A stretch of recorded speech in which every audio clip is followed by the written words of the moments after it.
السلام علیکم ورحمۃ اللہ وبرکاتہ۔ الحمد للہ نحمده ونستعینه ونستغفره ونؤمن به ونتوکل علیہ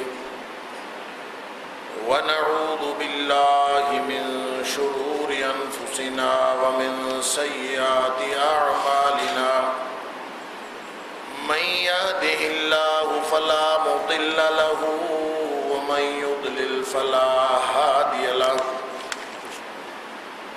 ونشهد أن لا إله إلا الله وحده لا شريك له ونشهد أن محمدا عبده ورسوله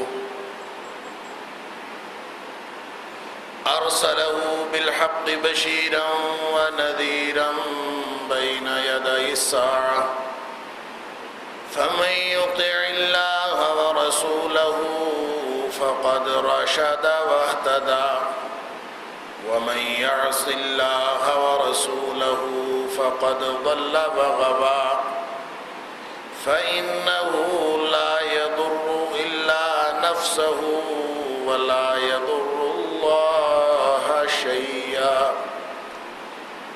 نسأل الله ربنا أن يجعلنا ممن يطيعه ويطيع رسوله ويتبع رضوانه ويجتنب سخطه فإنما نحن به وله أما بعد فأعوذ بالله السميع العليم من الشيطان الرجيم من همزه ونفخه ونفثه بسم الله الرحمن الرحيم وأما من خاف مقام ربه ونهى النفس عن الهوى فإن الجنة هي المأوى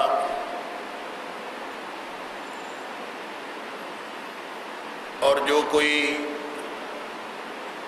اپنے رب کے سامنے کھڑا ہونے سے ڈر گیا اور اس نے اپنی نفس کو خواہشات سے روک لیا فَإِنَّ الْجَنَّةَ هِيَ الْمَأْوَى اس کا ٹھکانہ جنت کے علاوہ اور کوئی نہیں ہو سکتا۔ صدق اللہ العظیم۔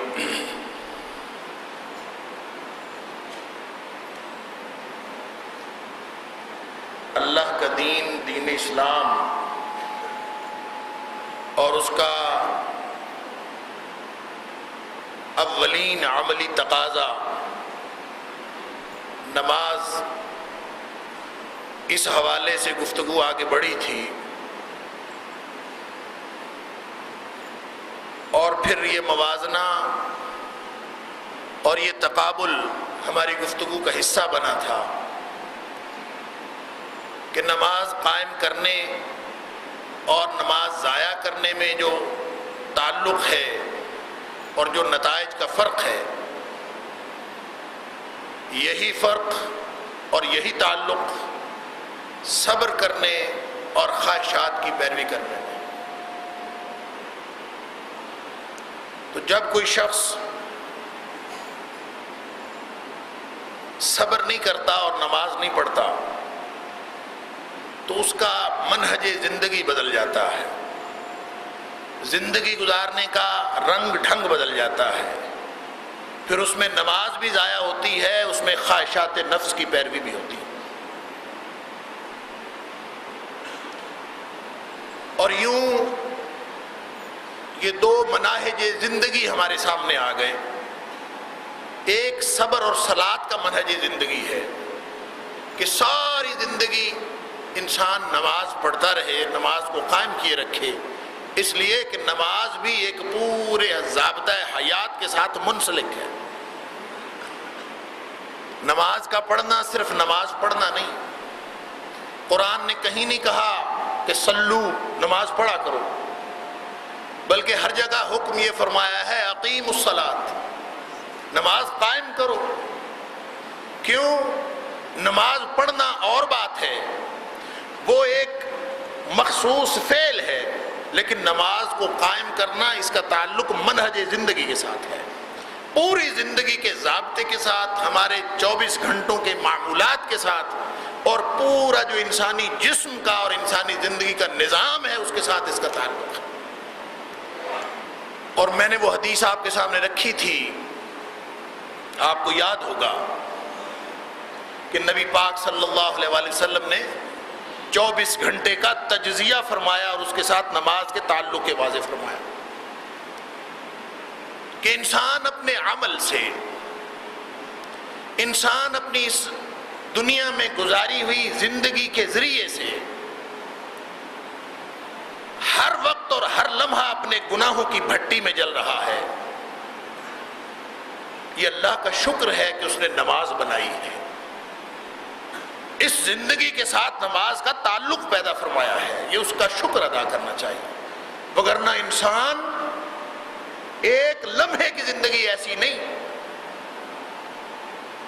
اللہ اکبر، ایک منٹ کے اندر آدمی کی آنکھوں نے کیا کچھ دیکھا ہے، اس کے کانوں نے کیا کچھ سنا ہے،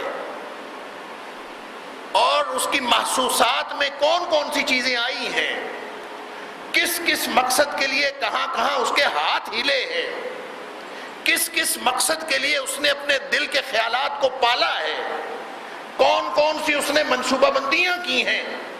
ایک منٹ کی کہانی اتنی لمبی ہے کہ ہم اس کو لکھ نہیں سکتے، یاد کر کے اس کا شمار نہیں کر سکتے کہ کتنی باتیں ہیں، اور ہر لمحے کے بدلے، ہر حرکت کے بدلے، ہر سماعت کے بدلے، ہر بصارت کے بدلے، ہر زبان کی جنبش کے بدلے انسان یا جنت کے قریب ہو رہا ہے یا جہنم کے قریب ہو رہا ہے، یا جنت بن رہی ہے یا جہنم بن رہی ہے۔ اور جنت اگر نہیں بن رہی، ہم کم از کم اپنی زندگی کا یہ تجزیہ تو کر سکتے ہیں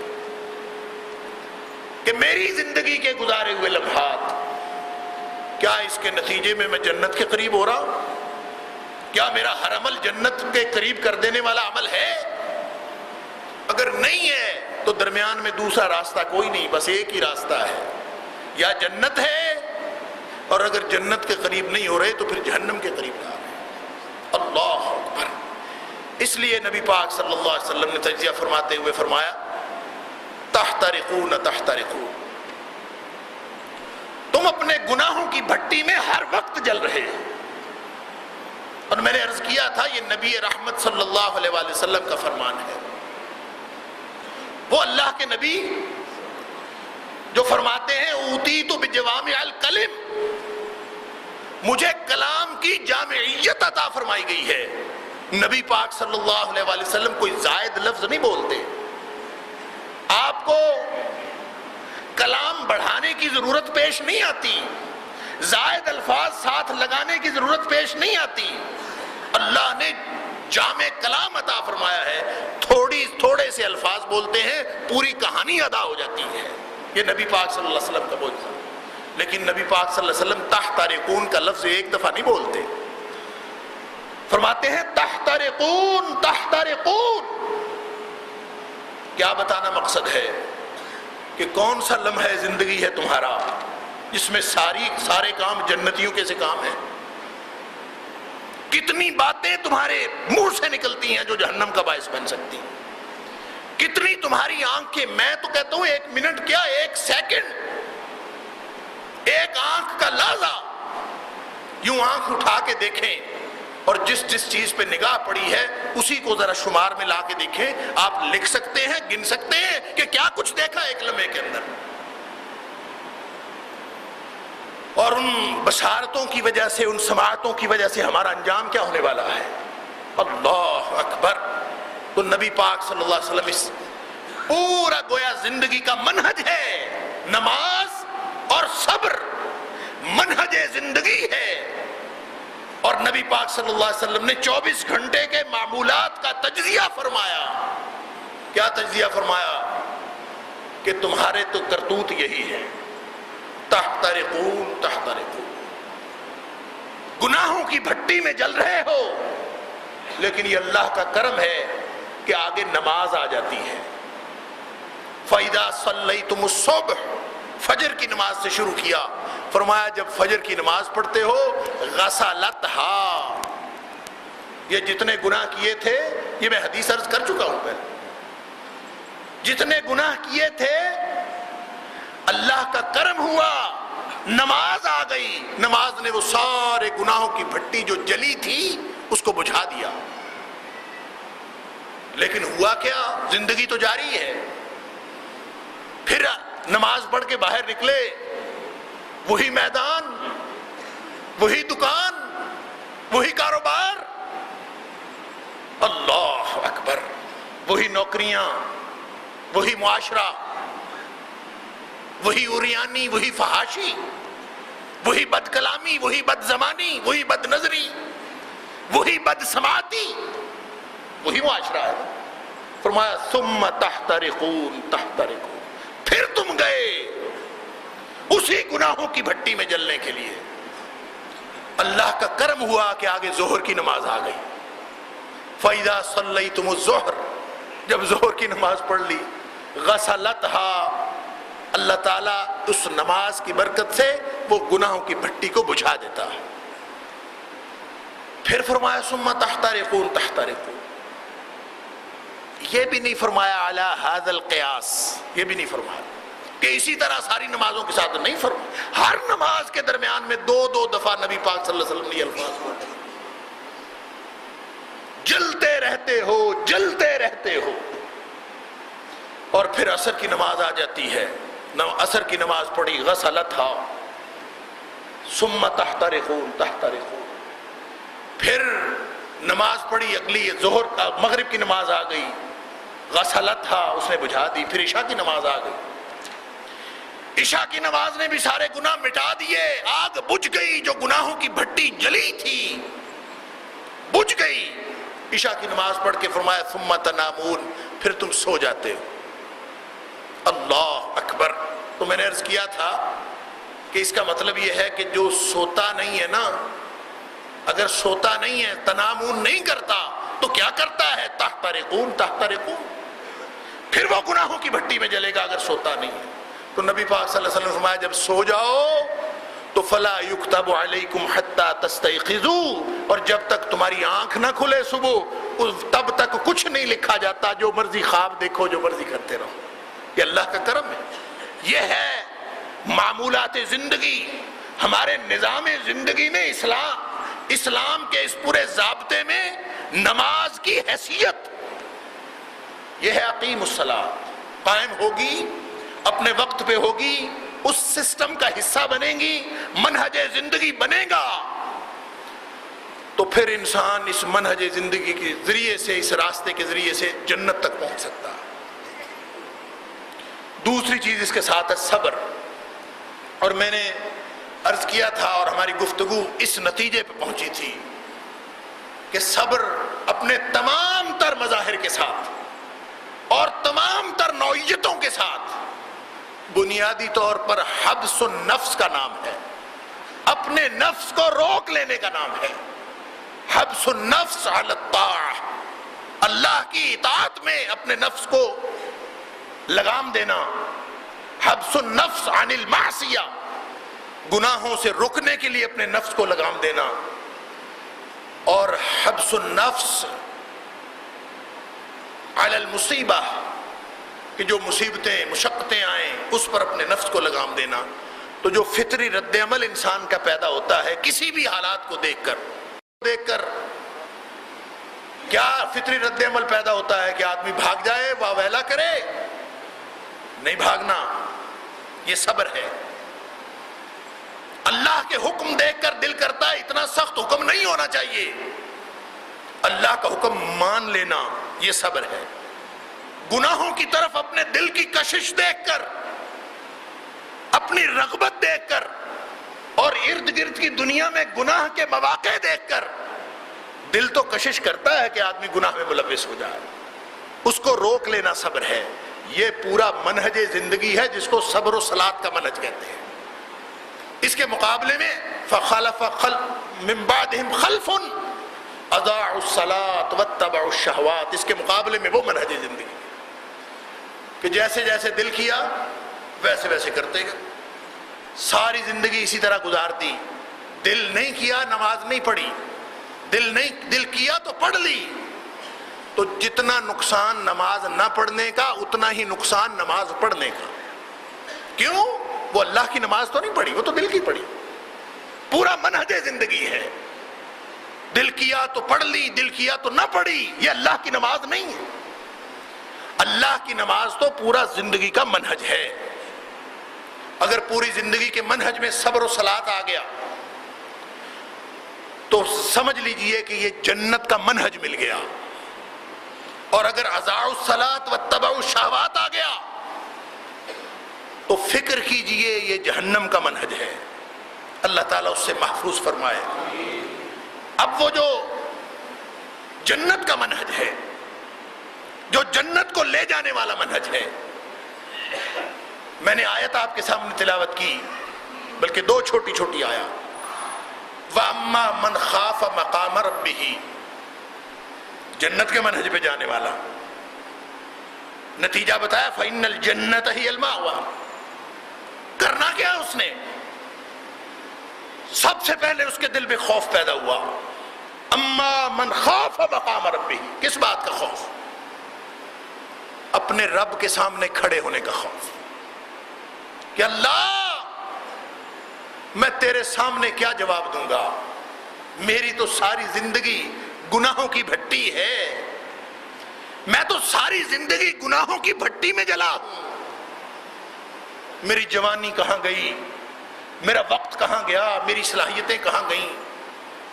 اللہ میں نے تو جس طرح زندگی گزارنی تھی نہیں گزاری. ڈر پیدا ہوا، اللہ میں کیا جواب دوں گا؟ میرے پاس تو جواب کوئی نہیں ہے، مجھ سے تو بڑے گناہ ہوئے ہیں، میری تو زندگی ضائع ہو گئی ہے. گناہ ہیں کہ شمار میں نہیں آتے. اللہ میں کس کس گناہ کی معافی مانگوں؟ ڈر گیا، اللہ کو کیا جواب دوں؟ خوف پیدا ہوا. اور یہ خوف میں نے پہلے عرض کیا، اللہ کا خوف یہ نہیں ہوتا جس طرح دنیا کی چیزوں کا خوف ہوتا. دنیا کی چیزوں سے ہم ڈرتے ہیں نا تو اس کا نتیجہ نفرت اور دوری سے نکلتا ہے. جس چیز سے بھی انسان کو ڈر پیدا ہو جائے، خوف لاحق ہو جائے، یہ فرق ہے دنیا کے خوف اور اللہ کے خوف میں. دنیا کائنات میں جس چیز سے آپ کو خوف لاحق ہو جائے اس کے نتیجے میں نفرت اور دوری پیدا ہوتی ہے.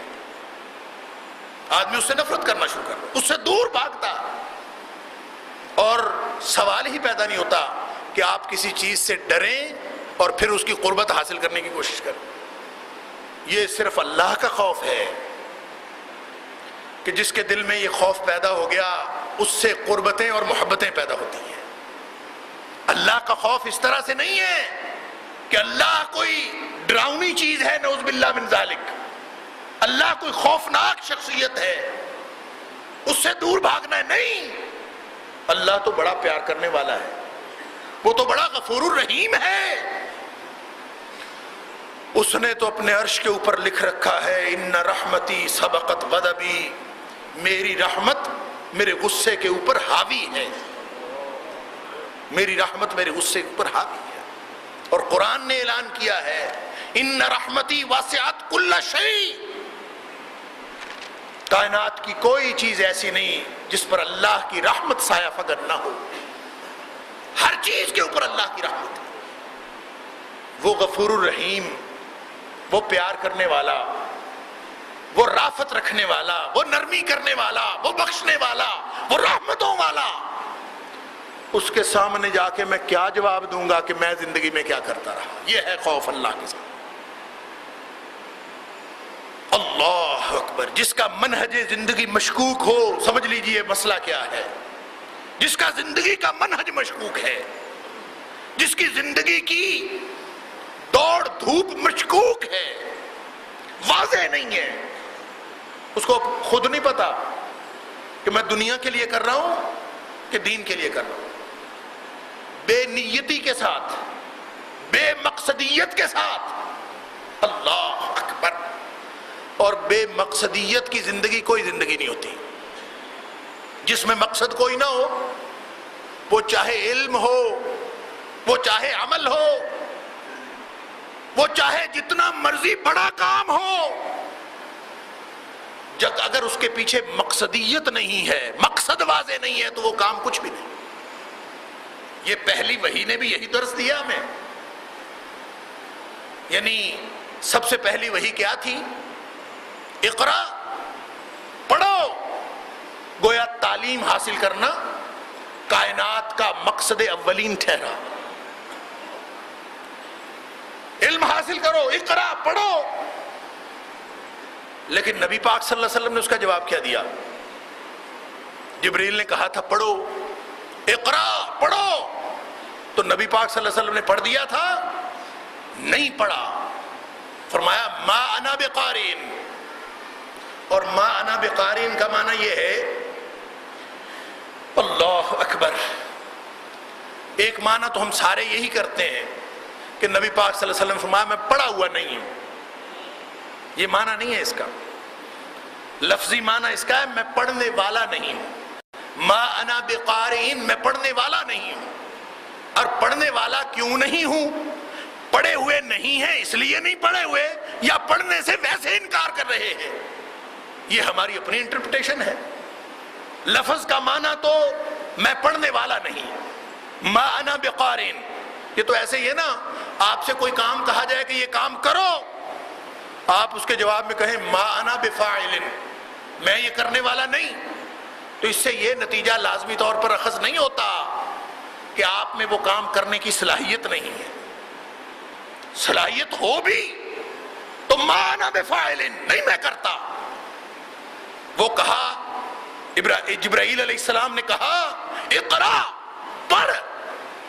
کہا ما انا بقارئ، میں نہیں پڑھنے والا. دوبارہ کہا اقرا، پھر کہا ما انا بقارئ. کب پڑھا؟ کب پڑھا؟ جب اقرا کا مقصد جبریل امین نے بتایا. جب مقصد بتایا، اقرا بسم ربک الذی خلق، اے محمد صلی اللہ علیہ وآلہ وسلم اس پالنہار کے نام سے پڑھو جس نے تمہیں پیدا کیا ہے. تو نبی پاک صلی اللہ علیہ وسلم نے یہ نہیں فرمایا ما انا بقارئ. جو کہتے ہیں نا، ترجمہ یہ کرتے ہیں میں پڑھا ہوا نہیں ہوں، تو پہلے پڑھے ہوئے نہیں تھے اب پڑھے ہوئے ہو گئے. کیا فرق پڑا؟ دو سوالوں کے جواب میں پڑھا ہوا نہیں ہوں، تیسرے سوال کے جواب میں پڑھنا شروع کر دیا. اب کیسے پڑھنا شروع کر دیا؟ اور ویسے بھی اگر کسی نے پڑھانا ہو تو کسی کے پیچھے پیچھے تو بچہ بھی پڑھ سکتا، جو نہیں پڑھا ہوا وہ بھی پڑھ سکتا. مسئلہ مقصدیت کا تھا، مسئلہ منہج زندگی کا تھا. منہج واضح نہیں تھا. اقرا، پڑھو. کیا پڑھنا ہے؟ کیوں پڑھنا ہے؟ کیا مقصد ہے؟ کیا ٹارگٹ ہے؟ کیا منزل ہے؟ کیوں پڑھنا ہے؟ واضح نہیں. نبی پاک صلی اللہ علیہ وسلم نے پہلی وحی سے یہ درس دے دیا کہ جس میں کوئی مقصد نہ ہو وہ کام کام ہی نہیں ہوتا. جس میں مقصد کوئی نہ ہو وہ کام کام نہیں ہوتا. تو ہمارے منہج زندگی، ہماری زندگی کا منہج اگر اس میں کوئی مقصد کار فروا نہیں ہے، بس ایسے کیے جا رہے ہیں، فلاں نے کیا تھا میں نے بھی کرنا ہے، کوئی مقصد نہیں. اگر ہے اللہ اکبر. آدھے تو وہ ہیں جن کا مقصد ہی کوئی نہیں ہے، پتہ نہیں کتنے ہیں، الا ماشاء اللہ، مقصد ہی کوئی نہیں. نیکی کرتے ہوئے بھی مقصد واضح نہیں ہے. نمازیں پڑھ رہے ہیں، مقصد واضح نہیں. مقصد اللہ کو راضی کرنا ہے. اگر یہ مقصد واضح ہے پھر امید رکھنی چاہیے. اگر مقصد واضح ہے کسی اور کو راضی کرنا، تو میں نے عرض کیا کہ اگر مقصد اللہ کو راضی کرنا ہو تو یہ نماز کبھی کبھار کی نہیں ہوتی، یہ تو منہج زندگی ہے. اور صبر بھی پوری زندگی کا منہج ہے. یہ نہیں کہ کہیں صبر کر لیا کہیں بے صبری کر لی، یہ نہیں ہے. حبس النفس ہے تو نفس کو لگام دینی ہے، اور جس کا مقصد منہج واضح نہیں ہے وہ کیا کرتا ہے؟ اسی آیت کے ساتھ جو میں نے شروع میں تلاوت کی، اللہ کا قرآن کہتا ہے کہ جس کا مقصد واضح نہیں ہے نا، اس کا مطلب ہے وہ اللہ کے لیے نہیں کر رہا، اور جو اللہ کے لیے نہیں کر رہا وہ تو اللہ کا باغی ہے، وہ تو بغاوت کیے ہوئے ہے۔ کیوں؟ تجھے تو پیدا ہی اس لیے کیا تھا کہ تو اللہ کی غلامی کر۔ وَمَا خَلَقْتُ الْجِنَّ وَالْإِنسَ إِلَّا لِيَعْبُدُونَ، جس مقصد کے لیے پیدا کیا تھا وہ مقصد تیرا ختم ہوا، اس کا مطلب ہے تو اللہ کا باغی ہے، اپنے خالق و مالک اور پالنہار کا باغی ہے۔ اللہ اکبر۔ کچھ وہ کہتے ہیں کہ ہاں دین کے کام بھی کرنے چاہیے، دنیا کے کام بھی کرنے چاہیے، دونوں اللہ نے ساتھ لگائے ہیں، دین بھی دنیا، لہذا کچھ کام دنیا کے لیے کچھ دین کے لیے۔ ہمارا تصور واضح نہیں ہے، کچھ کام دنیا کے لیے کچھ کام دین کے لیے۔ اللہ کریم فرماتے ہیں فَأَمَّا مَن طَغَىٰ، وہ جو باغی ہوا، جو اللہ کا باغی ہے، جس نے اللہ سے سرکشی کی، اور طریقہ کیا کرتا ہے کہ میں پہلے دنیا کا کام کر لوں، بعد میں دین کا بھی کر لوں گا، کاروبار پھنسا ہوا ہے پہلے میں یہ کر لوں، نماز بعد میں پڑھ لوں گا، منہج ہے پوری زندگی کا۔ فرمایا فَأَمَّا مَن طَغَىٰ وَآثَرَ الْحَيَاةَ الدُّنْيَا، جس نے یوں اللہ سے بغاوت اختیار کی اور دنیا کی زندگی کو پہلے نمبر پر رکھ بیٹھا، وَآثَرَ الْحَيَاةَ الدُّنْيَا، دنیا کی زندگی کو ترجیح دے دی آخرت پر۔ فرمایا جس نے دنیا کی زندگی کو ترجیح دے دی فَإِنَّ الْجَحِيمَ هِيَ الْمَأْوَىٰ، اس کا ٹھکانہ جہنم کے علاوہ اور کوئی نہیں ہو سکتا۔ کرتا پھرے دین کے کام لیکن اس کا منہج زندگی دین والا نہیں۔ اگر زندگی کا منہج دین بن جائے، صبر و صلات کا منہج بن جائے، جس کا میں نے عرض کیا صبر کا معنی حبس النفس ہے، اپنے نفس کو روکنا، اگر یہ منہج زندگی بن جائے تو پھر کیا ہوتا ہے؟ پھر کوئی کام فضول نہیں رہتا، پھر کوئی کام دنیا کا نہیں رہتا، بلکہ فضول کام بھی دین کے بن جاتے ہیں اور دنیا کے کام بھی سارے دینداری بن جاتے ہیں۔ پھر انسان کھانا کھاتا ہے اپنا پیٹ بھرنے کے لیے، اللہ اس کو بھی نیکی شمار کر دیتا ہے۔ پھر آدمی سوتا ہے اپنی نیند پوری کرنے کے لیے، اللہ اس کا سونا بھی اجر اور ثواب لکھ دیتا ہے، ساری زندگی اس کی عبادت بن جاتی ہے۔ پھر یہ روزی کمانے کے لیے ریڑھی پہ کھڑا ہوتا ہے، اس کا ریڑھی پہ کھڑا ہونا بھی ثواب بن جاتا ہے، پھر دکان پہ بیٹھا ہوتا ہے وہ بھی ثواب بن جاتا ہے۔ حتیٰ کہ نبی کریم صلی اللہ علیہ وآلہ وسلم نے فرمایا کہ کوئی شخص اپنی بیوی سے تعلق زوجیت پیدا کرتا ہے، اللہ اس کو بھی اجر لکھ دیتا ہے۔ صحابی حیران ہو گیا، اللہ کے رسول، خواہش اپنے نفس کی پوری کی، دل اپنا خوش کیا، اور ثواب؟ اللہ اکبر، کیسے ثواب بن گیا؟ خواہش نفس پوری کرنا بھی ثواب بن گیا۔ نبی پاک صلی اللہ علیہ وسلم نے فرمایا یہ بتا، اگر وہ خواہش نفس پوری کرنے کے لیے حرام کاری کرتا تو گناہ نہ ہوتا؟ کہا ہاں گناہ تو ہوتا۔ تو فرمایا حرام کاری سے گناہ ہے تو حلال کاری سے ثواب کیوں نہیں؟ حلال کرے گا تو ثواب ہوگا۔ مومن کی پوری زندگی ثواب بن جاتی ہے۔ لہذا کوئی کام، کوئی ایک لمحہ زندگی جو اس منہج سے تعلق رکھتا ہو وہ فضول نہیں جاتا، ضائع نہیں جاتا۔ اپنی نوعیت کے اعتبار سے فضول کام بھی ثواب بن جاتے ہیں۔ آپ کہیں جا رہے ہوں، زندگی کا منہج ہے نا، اور جس بندے سے آپ نے ملنے جانا ہے وہ آگے سے نہ ملے، آپ وہاں پہ انتظار کرنے کھڑے ہو جائیں۔ اس دوران کئی فضولیات دیکھنے کو ملے، کئی فضولیات سننے کو ملے، سماعتوں سے ٹکرائیں، کئی باتیں آپ کو کہنی پڑے۔ اپنی نوعیت کے اعتبار سے جو فضول کام بھی ہوگا وہ نتیجے کے اعتبار سے فضول نہیں ہوگا۔ وہ یا آپ کے صبر و صلات کے منہج سے تعلق رکھتا ہے یا آپ کے اضاع الصلاۃ و اتباع الشہوات کے منہج سے تعلق رکھتا ہے۔ اگر زندگی کا منہج خواہش نفس کی پیروی ہے تو یہ اللہ سے بغاوت ہے۔ تو فرمایا بچے گا کون؟ وَأَمَّا مَنْ خَافَ مَقَامَ رَبِّهِ، وہ شخص جو اپنے رب کے سامنے کھڑا ہونے سے ڈر گیا۔ اور اس ڈرنے کا اظہار کیسے ہوگا؟ منہج زندگی بدلے گا تو اظہار ہوگا نا۔ زندگی کا منہج نہیں بدلتا تو ڈرتا رہے لاکھ اللہ سے، اس کا مطلب ہے اس کا ڈر جعلی ہے۔ جس کو واقعتاً اللہ کا خوف پیدا ہو گیا نا، میں اللہ کے سامنے کیا کہوں گا، کیا جواب دوں گا میں قیامت کے دن، دل میں خوف پیدا ہوا تو سب سے پہلا کام کیا کیا؟ وَنَهَى النَّفْسَ عَنِ الْهَوَىٰ، اب اپنے نفس کو روک لیتا ہے، کہتا ہے اب تیری مرضی نہیں چلے گی، اب اللہ کی مرضی چلے گی۔ اپنے نفس سے کہتا ہے کہ اب تیری مرضی نہیں چلے گی، اب اللہ کی مرضی چلے گی۔ جس نے یہ کیا فرمایا یہ ہے جنت کا منہج، فَإِنَّ الْجَنَّةَ هِيَ الْمَأْوَىٰ، یہ جنت کو لے جانے والا راستہ ہے۔ اللہ اکبر۔ تو سوال یہ وہی حبس النفس ہے جو صبر کا معنی ہے، صبر و صلات کا منہج ہے۔ یہاں واضح الفاظ میں فرمایا وَنَهَى النَّفْسَ عَنِ الْهَوَىٰ، کہ اس نے اپنے نفس کو خواہشات سے روک لیا، پھر جنت ملے گی۔ اب ہم میں سے ہر شخص سوچ سکتا ہم کیا کر رہے ہیں؟ نفس کو روکا ہے کہ نہیں روکا؟ نفس کو روکا کیسے جائے؟ یہ رک سکتا ہے کہ نہیں؟ روکنے کا طریقہ کیا ہے؟ یہی وہ چند سوالات ہیں جس کی وجہ سے صبر و صلات کے منہج کے بعد اس موضوع کو آگے چلانے کا ارادہ کیا گیا ہے۔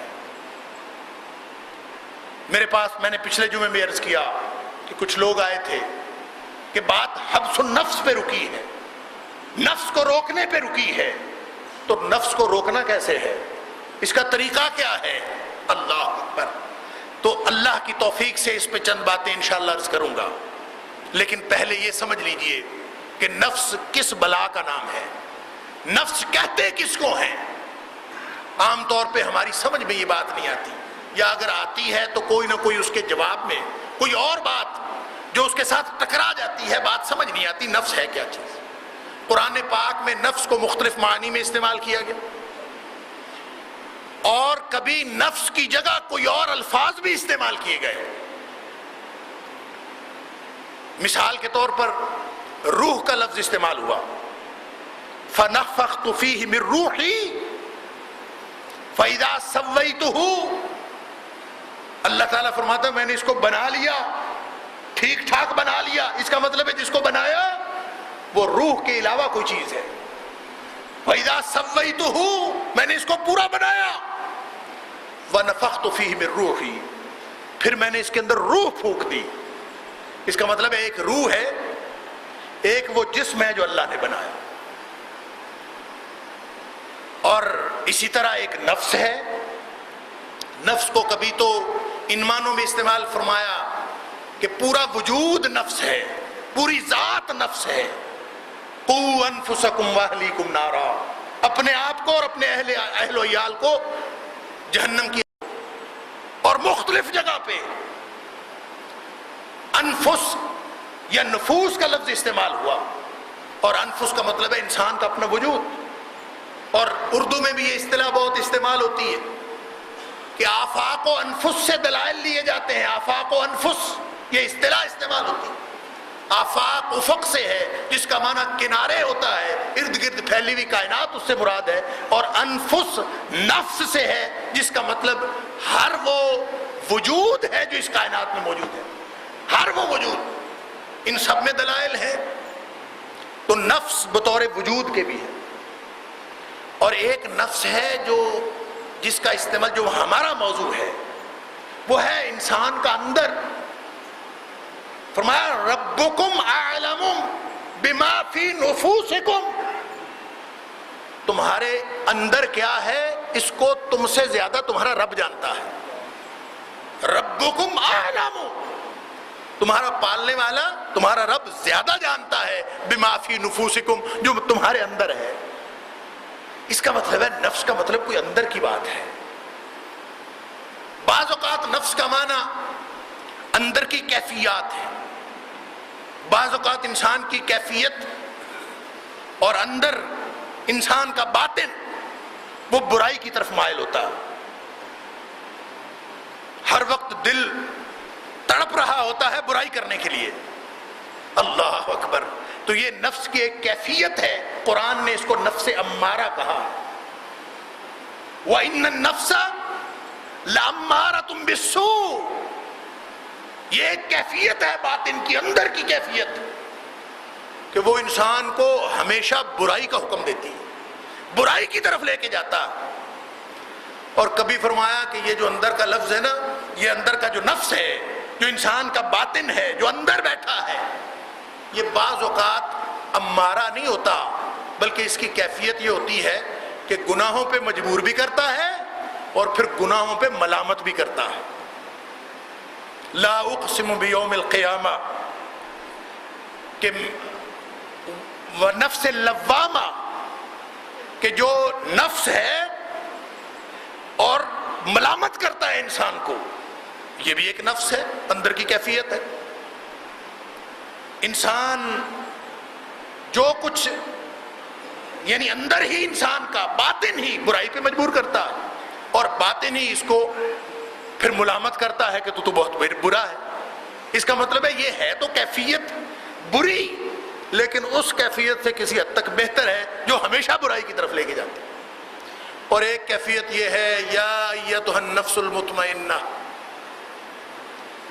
کہ اے نفس مطمئنہ ارجعی الی ربک راضیۃ مرضیہ، واپس جا اپنے رب کے ساتھ، رب کی طرف خوشی کے ساتھ۔ اور اسی طرح نفس کے ساتھ ساتھ لفظ روح میں نے عرض کیا استعمال ہوتا ہے، بعض اوقات نفس عقل استعمال ہوتا ہے، عقل۔ لو کنا نسمع او نعقل، عقل اللہ نے بنائی ہے۔ اب یہ عقل کیا چیز ہے؟ بعض لوگوں نے، بلکہ لسان العرب والے نے نفس کا معنی عقل رکھا، کہ لغت کے اندر نفس کے معنوں میں شامل ہے کہ نفس عقل کو کہتے ہیں۔ عقل کہاں ہوتی ہے؟ عقل روح کا حصہ ہے کہ روح عقل کا حصہ ہے؟ سوال ہے نا۔ پھر بعض اوقات لفظ استعمال ہوتا ہے قلب، جہاں نفس استعمال ہوا پورے قرآن میں، جہاں جہاں نفس استعمال ہوا وہاں وہاں یہ سمجھ آئی کہ سارے نیکی اور بدی کا مرکز نفس ہے۔ کہیں لفظ قلب استعمال ہوا، دل، کہیں لفظ فؤاد استعمال ہوا، اس کا معنی بھی دل، افئدہ اس کی جمع، قلب، لہم قلوب لا یفقہون بہا، ان کے دل ہیں لیکن سوچتے سمجھتے نہیں۔ الا ھذا القیاس، یہ مختلف الفاظ، نفس ہے، روح ہے، قلب ہے، فؤاد ہے، یہ ان ساری چیزوں، یا عقل ہے، ان ساری چیزوں کا آپس میں تعلق کیا ہے؟ کیا یہ ساری چیزیں مختلف ہیں انسان کے اندر پڑی ہوئی؟ یہ مختلف حصے ہیں یا ایک ہی چیز کے مختلف نام ہیں؟ وقت ہو گیا، انشاءاللہ موضوع جاری رہے گا۔ اللہ تعالیٰ مجھے اور آپ کو سمجھ اور عمل کی توفیق عطا فرمائے۔ وآخر دعوانا الحمدللہ رب العالمین۔